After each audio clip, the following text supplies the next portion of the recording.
What's going on, fellas? Geronimo22 giving his instant reaction after the game. Yeah, this game was really hard to watch. I'll be honest with you. It was really tough to watch the defense look like trash. And at this point in time, people are starting to finally catch on to what I had talked about in week 1 and also in week 2. If you go back and watch any of the DB school videos I did, I felt like, and I actually said that the Niners defense was going to make or break the season when it came to winning a Super Bowl or losing a Super Bowl.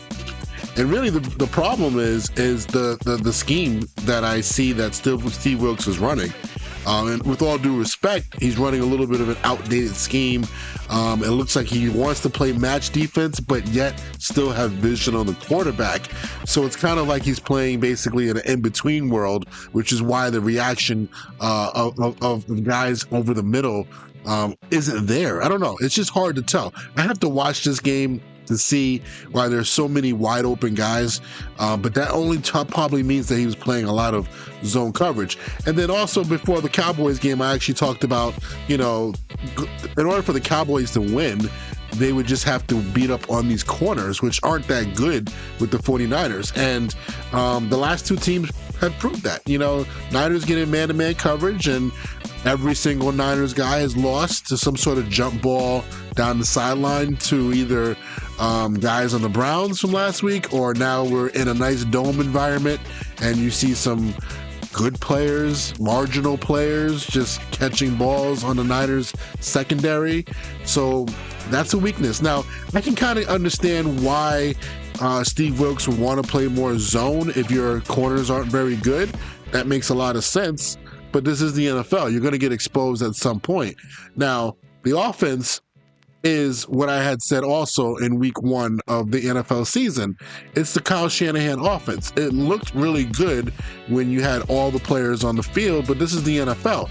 Guys are going to get hurt. What are you going to do when Debo goes down? Debo's gone down every single year, if I'm not mistaken. He's a great player, but he's made of glass. And then McCaffrey's in the same situation. He's a guy that gets hurt a lot. You got a lot of older players. You're going to get injuries. So I don't want to hear the excuses of this offense can roll when everybody's there. Well, of course. I mean, that's football, right? If you give me an all-star team, of course it should roll, right? Brock Purdy, he's a good player, but he still has limitations of trying to win the game by himself.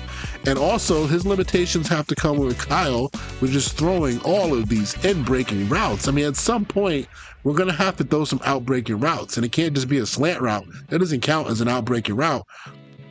I think Purdy actually can throw the ball outside more. You know what I mean?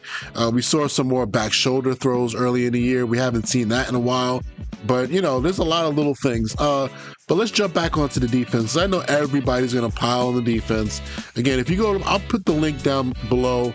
If you watch the first DB schools that I did, I'm focusing on the defense while everybody in the world was focusing on the Niners offense, trying to find out how Brock Purdy was going to play. And I'll be honest with you, I didn't have a lot of confidence in the 49ers corners. I didn't have a lot of confidence really with the defense in general and how the coverages were playing. Now it seems like the run game is not that great. Now I need to watch the run game from the all 22, but it looks like I just see missed tackles. I'm not going to lie. I just see guys. I mean, the Niners have guys that can hit, especially in somebody like Greenlaw. But I see a lot of other players rolling off and grabbing and not really hitting people hard, or just not even hitting people hard, just not having form tackling. You know what I'm saying? And that's what it's about. Hitting people hard is cool and everything, but you need to get somebody down on the ground. And I see a lot of guys diving and missing on defense. Now, the pass rush has been non-existent. Now, in this game, there's a combination of two things that happen. I mean, there's a lot of screens from the Vikings. I mean, the Vikings offensive coaches definitely outcoached the defensive coaches on the 49ers.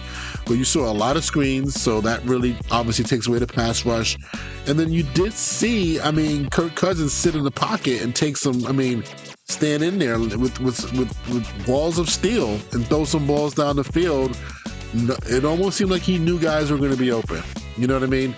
I would say I would love to go back and watch, how much of this is similar to what the Rams did. Now, Kevin O'Connell comes from the Rams. That's who he coached with.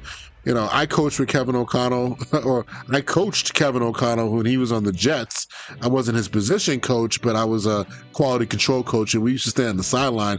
Very smart guy. He understands football from a wide variety of different schemes. So I'm not going to call him a Shanahan or a McVay protege. I mean, the guy originally played with the Patriots, so he knew about the Patriots offense. That's the reason why he was such a valuable piece to be with the Jets back in the day when we had to go up against the Patriots. He used to give a whole lot of schemes out to Mike Pettin and have him understand how to break down the protections of the Patriots and what they were trying to do and help that defense really play against the Patriots. But I don't want to get into story time right now. The point is, I just don't see a lot of creativity from the Niners offense. It looks like the same old stuff. Last week they threw almost an interception. They did throw an interception on the inside breaking route. They did the same thing this week. So it is what it is. The Niners better get their defense straight. The offense needs to at some point learn how to adjust. Or else we're going to get this. Like I had said in week 1, Niners are going to score something around 20 points a game, and defense is going to have to shut them out the rest of the game, or shut out teams to get 1 or 2 touchdowns. Right now, it doesn't look like they can do that because they can't even beat backup players. They got backup players doing the work on them. All right. I'll talk to you guys later. I'm going to break down some other films probably this week. I may not go and watch the whole Niners defense. I know everybody's going to go and give their analysis on it, but I guarantee you it's going to be a bunch of soft zone, bad corner play, and it's just the same old stuff. That's what it looks like right now. Talk to you later. Peace.